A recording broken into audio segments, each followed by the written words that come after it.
So I'm super excited that this week we have Yiwu, who is someone I've been lucky to collaborate with a bunch, and this is going to be a hybrid talk. So part of it's in person at Berkeley, but also over Zoom. So there's going to be some challenges there, but we'll deal with that.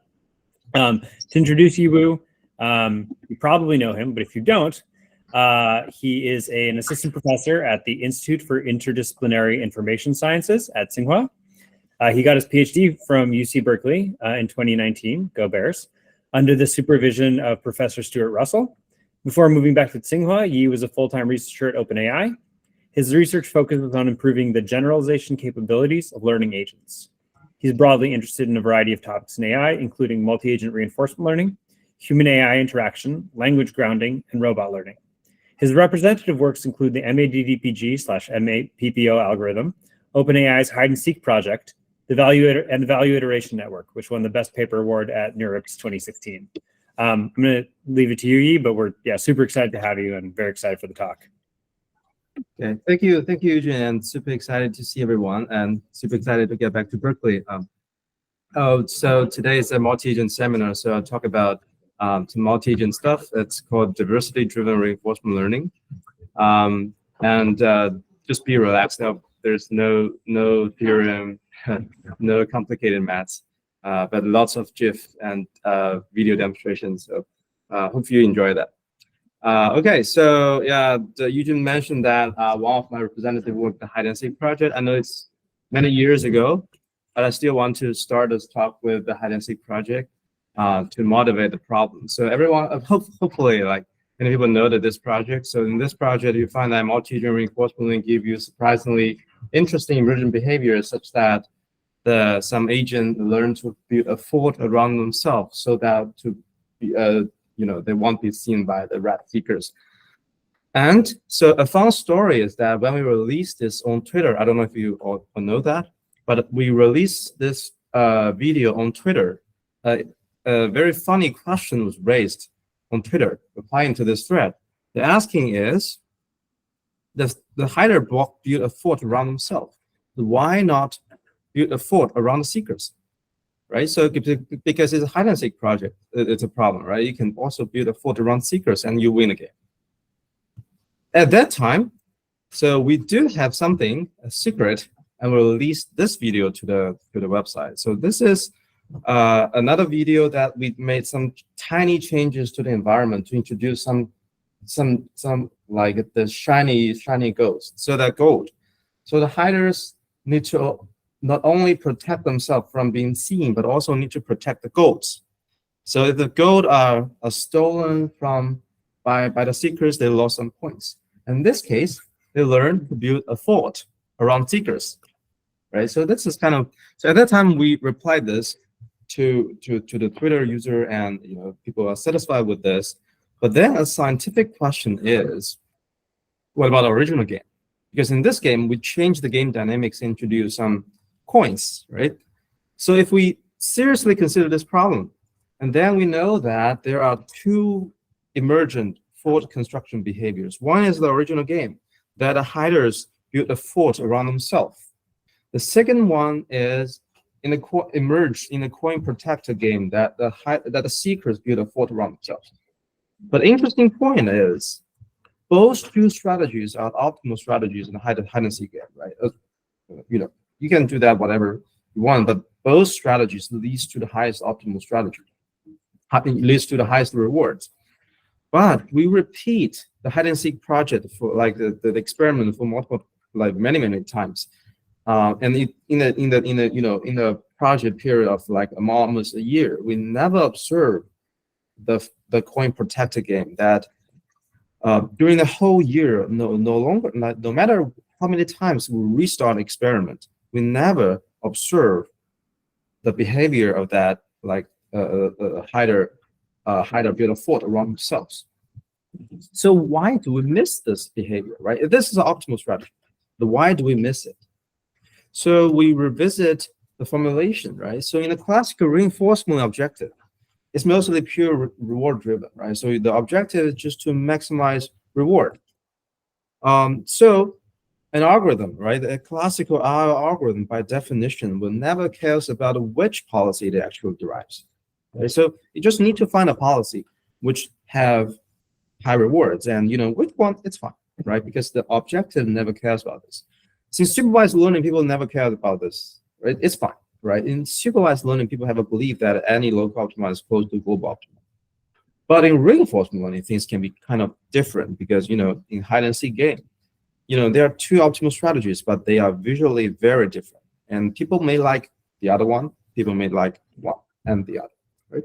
So this is kind of a very subtle difference between classical supervised learning and reinforcement learning.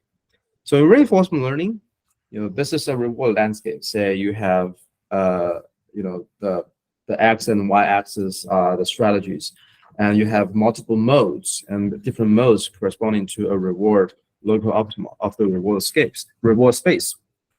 And you may find that different local optima in a reward landscape of a reinforcement problem may corresponding to very visually distinct behaviors. For example, here is a humanoid example, and different local optima may lead to completely different walking strategies. So the question is it possible to derive an algorithm that can discover all this kind of different local optimas with different, visually different, distinct behaviors? Okay. So, and people may ask, okay, why do you need diverse strategies, right? So, most of the cases you just worry about reward, you worry about loss functions, but why do we need to worry about diverse strategies? So, there are some answers here. So, first thing, right, diverse strategies are themselves interesting because, reinforcement learning people worry about emergent behaviors, and, diverse strategies are emergent behaviors, and they are interesting emergent behaviors. So believe this is an interesting problem. The other thing is, if you really want to do robust control to have a quick adaptation to different behavior modes, you probably need to discover different kind of control or behavior modes so that you can do fast adaptation. And finally, right, so the other thing requires diversity is human AI cooperation, because humans may have different kind of behaviors. Even a hide and seek game, human may play different strategies, like one is hiders to build a fort around themselves. So human AI cooperations may need diverse strategies. And also, if you think this a little bit further, you may ask the question, can an R agent even self-generate human-like behaviors? To some extent, if you really want to discover, if you can discover diverse strategies, it can help, to discover human-like behaviors. So this is some quick answers to the question why we want diverse strategies. And in this talk, I'll talk about a general framework called diversity-driven reinforcement learning.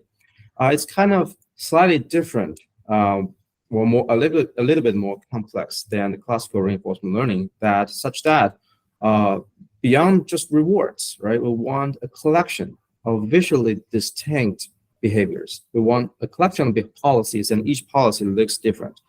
And hopefully, each policy in the collection is a local optima or very close to the local optima, because we don't really want a bad policy. And then we talk about some technical parts. It's about how to find the solutions. So we'll talk about how to set hard constraints, what's the right learning framework, and what is the right diversity metric.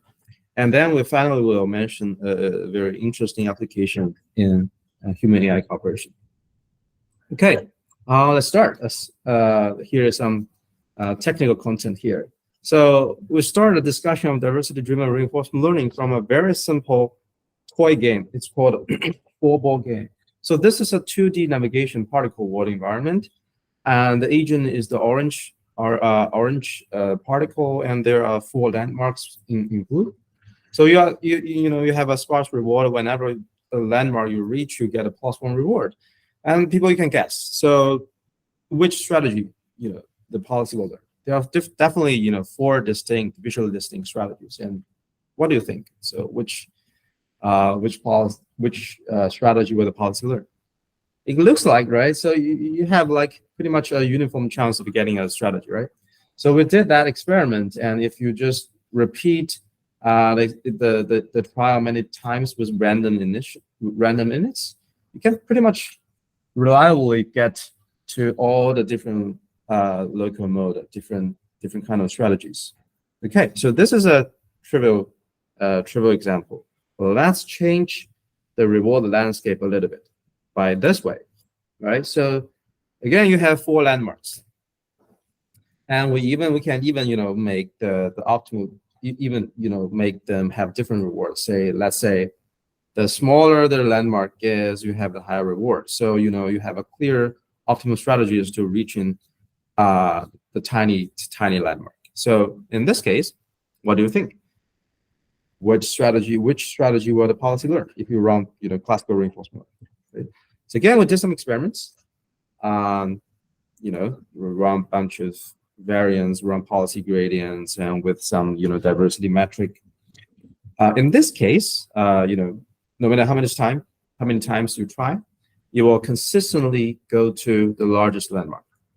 So why is this, right? Because intuitively you will say, okay, there is a very attractive reward in the close to the initial position of the agent. Right? Because of this attractive reward, whenever you run policy gradient, the agent is tracked to this local optima and never escape from that. Right? So the question is, the goal is to get diverse solutions, and we want something different. And we know that there are clearly 4 different strategies, but how can we get the other 3? So I would ask, as a human, what you would do if you repeatedly get trapped to a local optima, right? So intuitively, as a human, what I would do is I would say, okay, I repeatedly get trapped in a bad local optima. So in the next time, I really want to avoid this one. I want to go to something different. Right? So the goal kind of changed to something like I want to find a higher reward policy, but it's different from Pi 1. I really want it to be different from Pi 1 because I want diverse solutions. So in this way, if you can really define something like a difference metric, say a distance function between 2 policies, you get something good because the distance function can give you an intrinsic landmark, right? Intrinsic reward landmark to give you some signal to push you back from the attractive reward from the policy you previously discovered. So with this distance metric, you probably, by some chance, right, probably can find something different. I go to the second largest landmark, and then it naturally comes up with an iterative solution that you can continue this process by just iteratively find a new policy that is completely different from previous one, right? Again, and the intrinsic reward, the distance function, give you some signal, and you can hopefully get a new reward, get to a new landmark, and go to a new strategies, and probably get Pi 3, and can continue the process, and hopefully you can discover all the different modes, right? So this is pretty much intuitive. And then if you formulate this process, you will get a simplest iterative solution. And each iteration K, you want to find a high reward policy such that in this iteration, the new policy Pi K is different from all previous policies. And you have to have the distance metric. The simplest solution is cross entropy. So you just cross entropy. Well, here's a small remark is many people may say, why don't you use KL divergence, right? So cross entropy is actually equivalent to KL divergence in this case, and KL divergence kind of not very appropriate. You can think about why, because it's slightly different from classical policy optimization that you can come use KL divergence, because here you want to maximize diversity. So KL divergence will reduce the entropy of policy. So you will just use cross entropy instead of KL divergence, but they are essentially the same, right? So in this way, if you use cross entropy, the interpretation is that you want to generate a policy such that the policy will generate trajectories, and such that these trajectories have low probability on the previous policies, right? So that's the simplest iterative solution you can ever imagine. Right?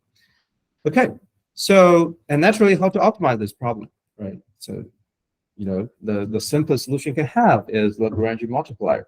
You can have a you can have a Lagrange multiplier and convert this constraint to intrinsic reward, and you have this kind of formulation. And then you have a very nice formulation. You have environment rewards and intrinsic reward, and hopefully everything's solved, right? So then the question is, this is the most straightforward solution, and is it really all solved? Definitely no, right? If it is all solved, I will not talk about, I will not present here. So definitely there are some challenges. And here I'll list some challenges, technical challenges that we will talk about, in the future, in the next slides. The first one is Lagrangian multiplier. Does that really enforce the constraint? Because our setting is that we really want the solution. So we want a solution should be different from previous one. So we really want the constraint to be enforced. But this weak constraint, like intrinsic reward, give you the best constraint satisfaction, right? So this first one. The second one is why iterative. So intuitively we find out, okay, probably iterative algorithm is a good way, but why not have a joint optimization to continue to jointly optimize all the different policies? Why iterative? So the final one is why cross entropy, right? It looks like it's too basic, right? You have some more advanced and better metric to quantify the diversity between policies. So there are a bunch of this kind of technical questions, and we'll go through the details of each of them. So the first one, I will check how to enforce the diversity constraint. So this is a work that in last year, and for my group from last year's iClear, it's called reward switch and policy optimization. Okay, so let's go back to the toy example of the 4-ball game. So the objective here is want to enforce the diversity constraint. So that is, we want the derived solution to be always distinct from previous one.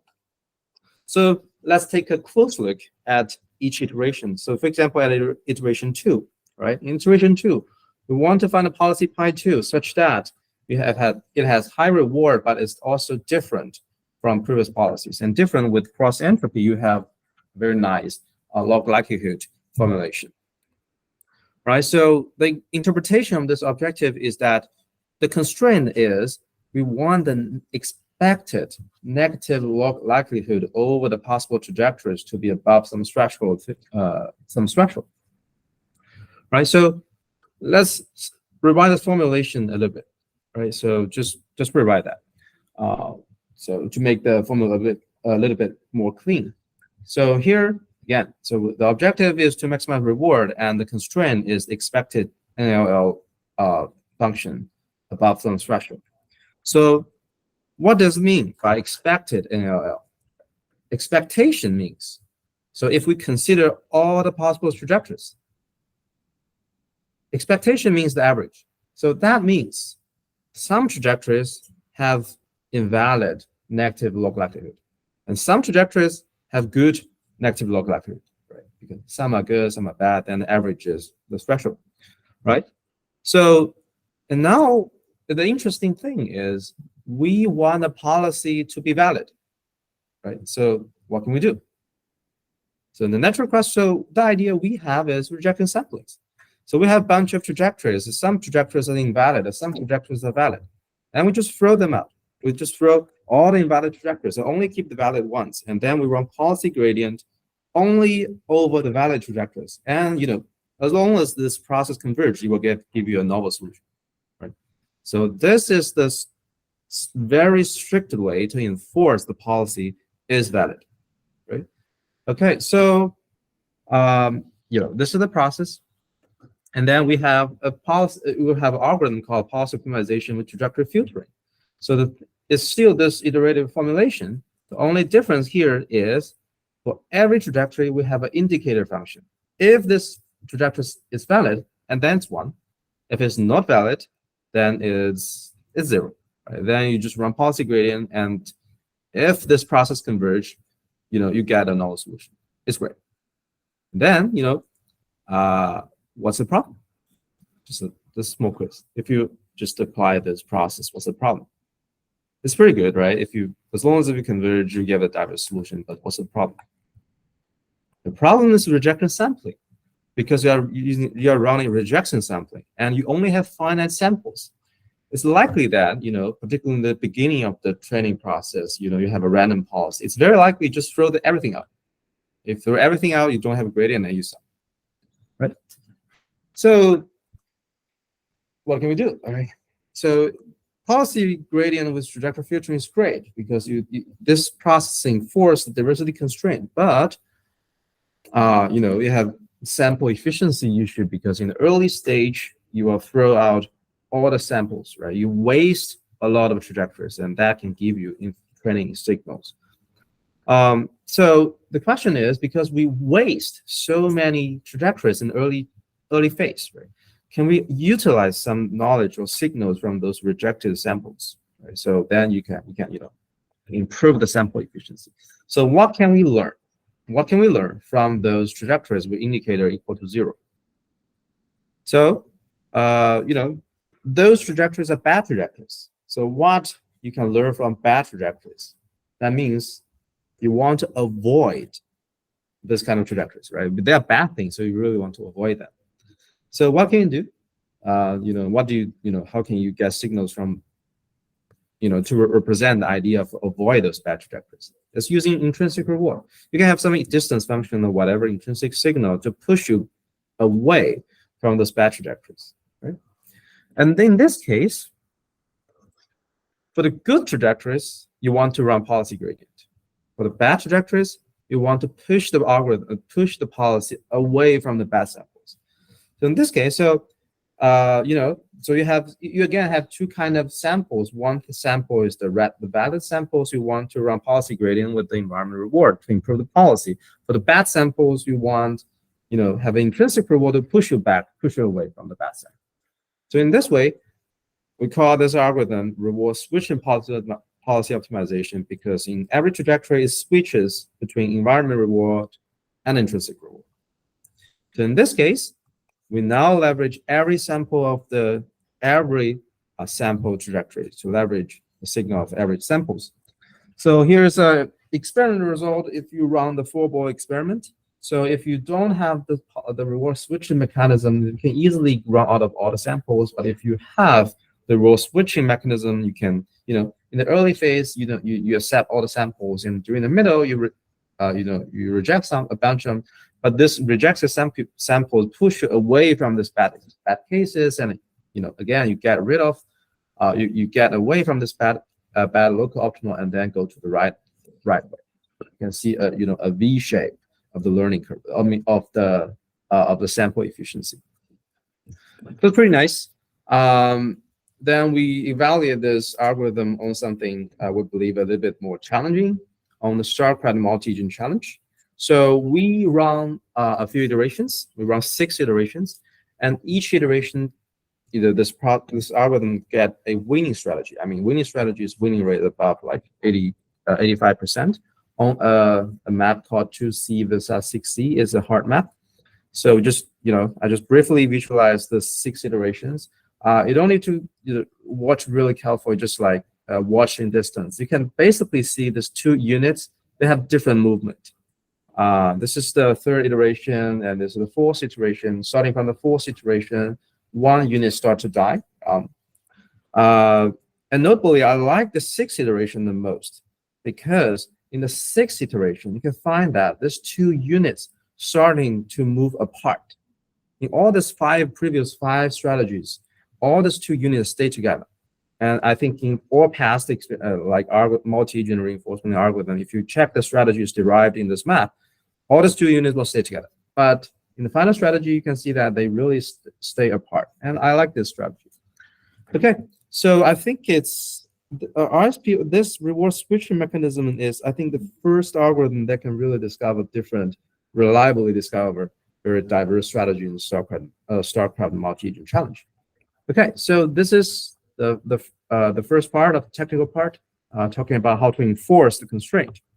And then we'll talk about the other 2 parts.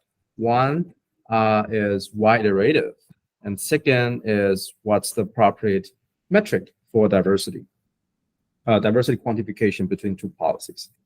And this is our this year's newspaper called Iteratively Learn Diverse Strategies with State Distance Information.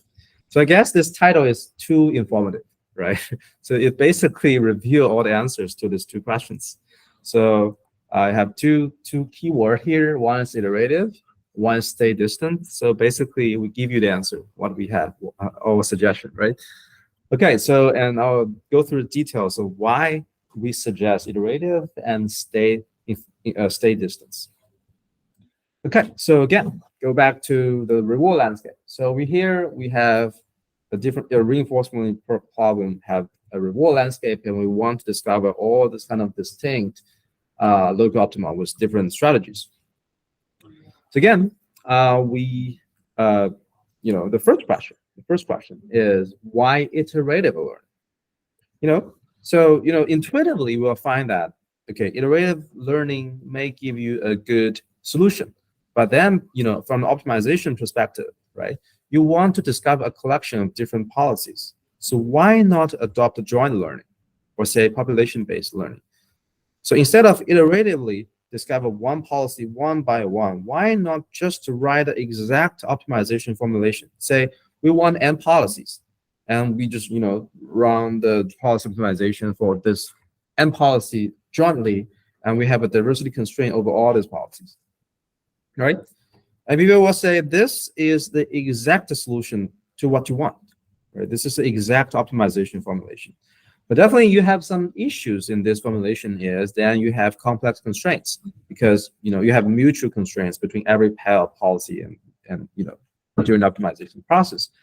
And what we propose in the previous slides is to run iterative learning, because in each iteration K, you just optimize a very simple optimization problem.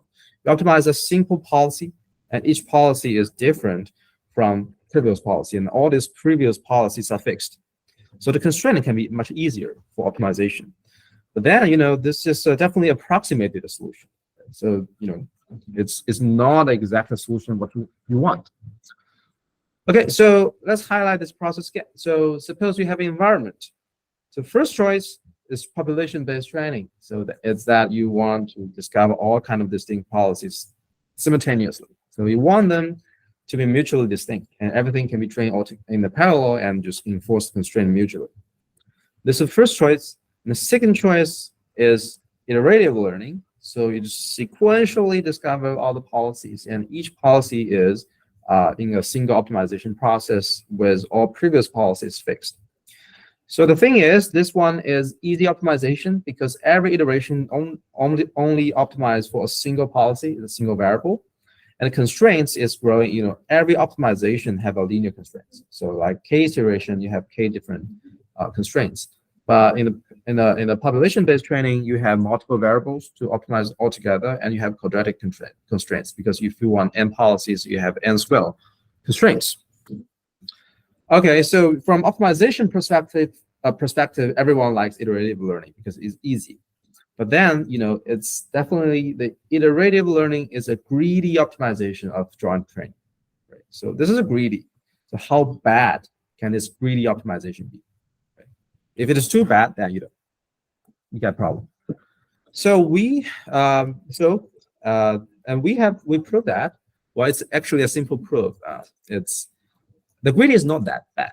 So the conclusion is iterative learning can discover policies with the same reward, but with at least half diversity. So the approximation rate is 1/2, right? And from the optimization perspective, it's much more sample efficient than population-based training. And here is the worst case you can ever have. So say you have a plateau place, right, with the width of delta. And by greedy solution, the optimal, if you run joint optimization, then the optimal solution may be the red point, which you exactly lie on the boundary of the plateau of reward landscape. By greedy optimization, the worst case is that you get green option. So the first greedy solution somehow just right in the middle of the plateau reward landscape, and then you have the worst case, which is half. But that's not bad, right? Just half diversity, but you take the benefits of easy optimizations. So we run some numerical experiments. So in population-based training, although it is exact solution, but because all the policies are dynamically changing, so it's pretty much hard to really push them separate from each other. So it's often the case if you run population-based training, you can get a few policies just go to the same mode during the process. But if you run iterative learning, you kind of always get a different local optimum. Okay, so this is the solution. This is the suggestion to the first question is iterative versus jointly, and we will suggest iterative learning for the most diverse solutions. And the second one is what is the best choice for diversity metric? So the simplest choice is KL divergence or cross entropy, right? And you can generalize a little bit because to say have a better name for this kind of diversity metrics, we call that action-based diversity metric, because this is essentially a function over the action probabilities of different policies. So KL falls into this way, cross entropy falls into this way. So anyway, it's a function over pi AS, right? Pi A given S. So the function between action probabilities. That means we believe these two policies are different if on the same state they produce different actions. Right. But if the policy is very different, then the state may be disjoint. Like policy A probably never seen like state 1, which is the state policy B on the truth. Can that be the case? So you mean they can you say again? So if two policies is very different, then maybe some states are like disjoint within the state that policy have been visited. Mm-hmm. And in that case, the probability of like saying policy A, policy B, this stateful policy A is never seen. So the action probability that you estimate from policy A can be. You get that, and that's our suggestion, is to not doing this. Okay. Okay. Anyway, so so you have there are lots of questions, and we will raise the lots of case studies and why you probably don't want this. But this is like the natural choice. So the first reaction, whenever you want some metric, you want KL divergence, right? But anyway, let's have a case study. The first case study is the gridwood case. Okay, so this is a sketch of my student, but you can get this. So there are 3 policies. So you are agent from the top left, and you want to go to the bottom right. And there are 3 policies: green, purple, and orange. And from let's say the pi 1 is a reference. You get pi 1 in the first iteration, and the second iteration, which one do you want? I mean, I do have some responses saying that they really like pi 2. But anyway, most of the cases, like the most natural responses, you like pi 3, because pi 3 looks like different, right? Because like pi 1, pi 2 both go to the diagonal, right? But pi 3 go to a very far, far boundary, and look like this kind of, they look more different, right? But if you really quantify the action differences, right? So the general intuition is that pi 1, pi 2, the distance between pi 1, pi 2 should be smaller than pi 1, pi 3. But then if you really quantify the action probabilities, because the actions are pretty different, right? Even on the states that have on a crossing point, they're taking very different policies. So if you really quantify the action probabilities, you have very different things, right? So you can't really distinguish between pi 1, the distance between pi 1, pi 2, or pi 1, pi 3. We run different all the kind of metrics, the popular metrics we can have, and you can't really quantify this. So the thing is, so what do we miss in this? Is we believe we miss some state information, because why we believe pi 3 is more different from pi 1 compared with pi 2? Because the states pi 3 visited is like far away from pi 1, right? So this diversity is decided based on the state information and state features. But we didn't include this in a classic, in a simple action probability metric. Okay, so that's the first thing. So the conclusion is we probably want to include some state information in the metric, right? Okay, this is the second case. It's the football game. So you can basically check these 2 videos. These are 2, solutions we get. The strategy looks. Well, I believe the strategy is not the same, because it's essentially you pass to the red player, and the red player pass back to the green player, and the green player shots. from a human interpretation, they are just say, if I'm a coach, this is just the one strategy. But then if you run diversity metric, you will quantify, the action-based probability diversity metric will give you very large distance between these two strategies. So why? Because of the blue player. If you really check the blue player movement, in the first one, the blue player movement, this guy doesn't have control of the ball, but this guy, in the first strategy, they keep running into the penalty area. But on the second picture, the blue player just move backward, go to the middle field. Right? This player have this distinct action distributions in the two strategies, but then that doesn't make any sense, right? So the thing is, if you really care too much about action probabilities, it may result in overestimation. Right? So sometimes you don't really want to worry too much about action probabilities. So so that's the conclusion.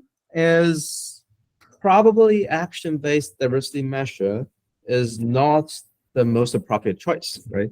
Because as we see, if you have different actions, in the same states, but you can still visit similar states very well, right?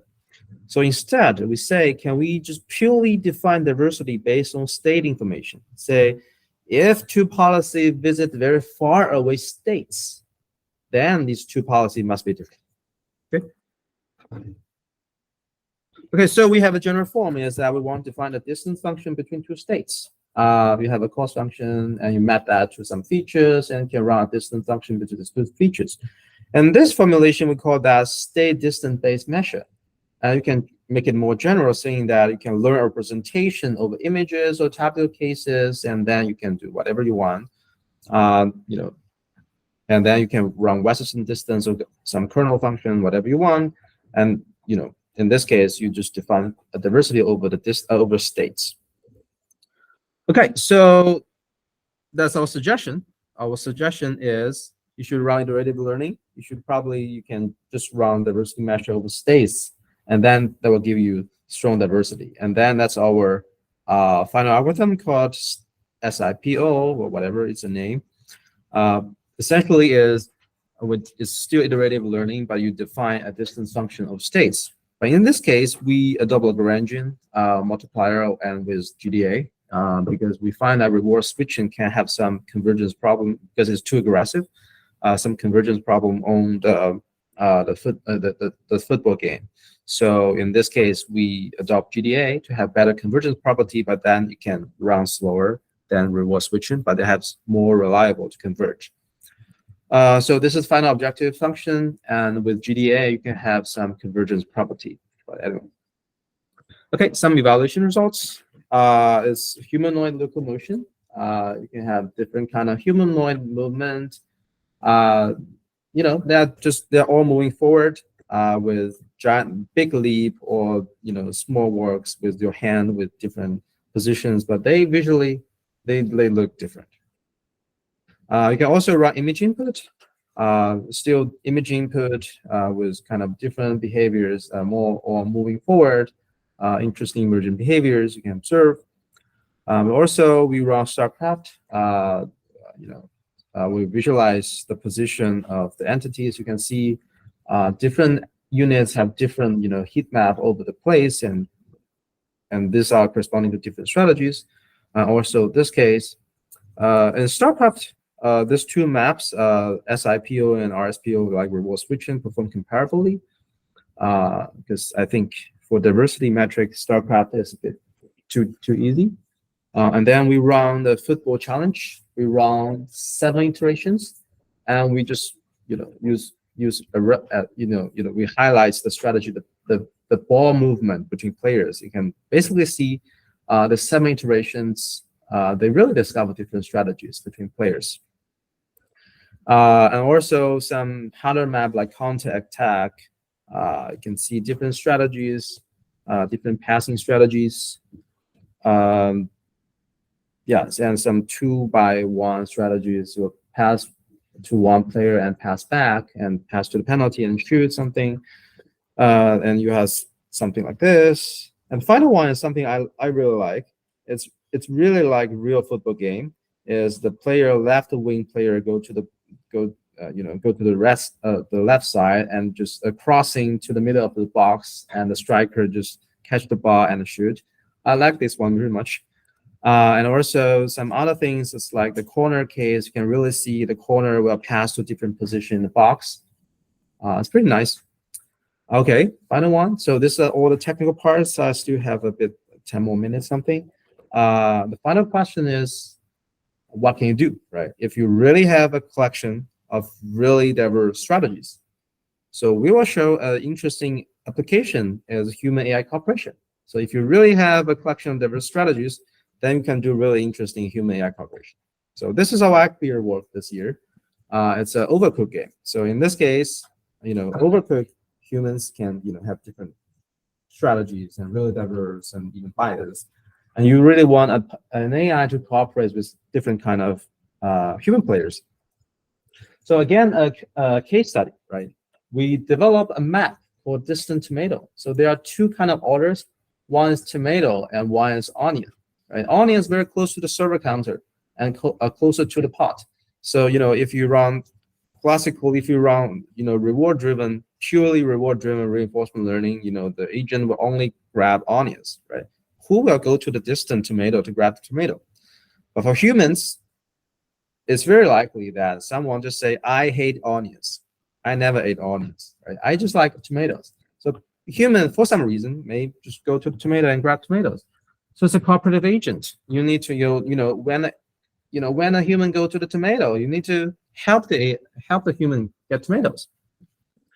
So our solution is pretty much simple. We just train adaptive agent with diverse partners.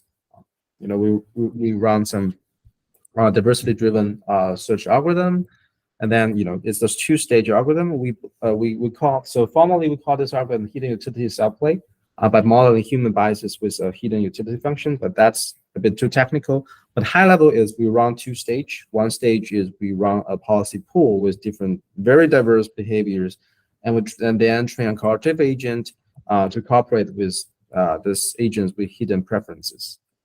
And then we run a human study with different students. I think we hire 60 students or so and ask them to play with different agents, and they like our agent, HSP agent. And here's some real human experiments. So this is the first map. It's called coordinated ring. In this map is often the case the AI may block human, because when human play the game, you will sometimes stop in the middle. You will, accidentally forgot what you want to do. You will just, stay there. But AI optimal, they will just keep going. So sometimes block the road. So if you check our player, it never really block human. So it's nice. This is another one. Is you have a very long counter in the middle. So human may just randomly place onions all over the map, right? And the cooperative agent needs to pick the onion from the counter. And, our agent can pick onion from all the positions in the counter, and some other agents may have some preferences. And this is distant tomato that the AI will grab tomato when you grab tomato, they grab tomato. So the final one is another map. They have 3 pots. So 3 pots. So in classical AI self-play, if you just worry about rewards, the AI rarely use the middle pot because it's sometimes maybe it's not optimal. But for human, when everything amassed, you will use whatever counter you have, whatever pot you have. So humans often use the middle pot. So a good cooperative agent need to, able to use all the pots. And that's it. That's all the real humans and AI behaviors. And that's okay. That's all the content of my talk. Here are some final conclusions. So in this talk, I motivate the problem of which local optimal. So I believe which local optimal really matters in reinforcement learning. And I think diversity-driven reinforcement learning, say you want to strive for diverse solutions rather than just the final reward, is interesting, fundamental, and much less explored direction. And the principle is reward first, reward second, diversity first. Okay, we really want a solution to be distinct. Okay, and suggestion is you need to run iterative learning. You need to consider state information. And if you want fast convergence, you can run rejection sampling. I think there are lots of open questions. The first one is from the theoretical side. So I'm not a theoretical person, but I feel that most of the theoretical results in reinforcement mostly consider about convergence, but they don't really consider which solution or which local optimum does not emerge, this kind of questions. So is that possible to have some theoretical analysis that not only consider about one solution convergence, but instead consider the entire reward landscape defined by reinforcement problem or reward function, right? So this is some open questions. The second one is that possible to get human in the loop? Because we don't want all the diverse solutions. We want the solution diverse and human like it, right? So is it possible to have some algorithm to get human involved in process such that we can discover human-like behaviors, right? The behavior look like human and people like it, right? With minimum human efforts. And I think it's possible to get an LLM involved. But I think it's still an open question, and it'll be interesting to see what if we can get from large language models. And that's all of my talk. And thanks for the host, and thanks for the invitation. And questions, welcome. Thanks very much for the talk. Fantastic as always. Can't see anyone in the room, like the physical room. So no, I can. Yeah. But given that we have this in person for once, I guess let's start with physical questions from people who are physically in the room, since we don't do this too often. If anyone has any questions there, start there. So after you get the sequence of policies, which choose or user test and let the human pick which is the best? So okay, that's a very good question. Do you mind repeating the question before we go on? And I'm going to turn the recording here. Okay. Is that okay to continue, Eugene? Yeah. Just could you repeat the question before we